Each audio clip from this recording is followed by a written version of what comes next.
Looking at the rear brakes on this 98 Jeep TJ,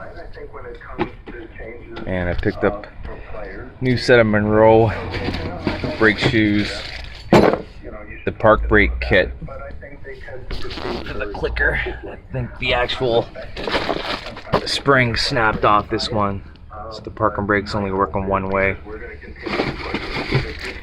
and you get the actual spring kit. So that is for the passenger side.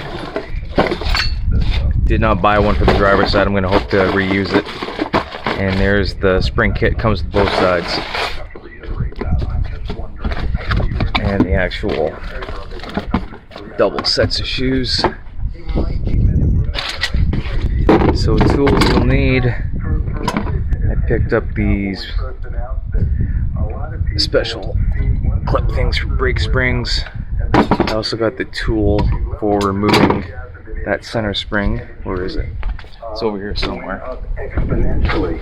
And so I respect the view of contrarian. Not that anyone, Bob, would ever call you a contrarian. See it? So I think as this plays out, there it is. It's going to be a lot of fun and very entertaining and competitive. I'm going to show you that I will not be too much time on. Alright. So we got that guy. That pops on and then just removes, sticks it in, gets it out of the pin, make it a little bit easier. Okay, here we go.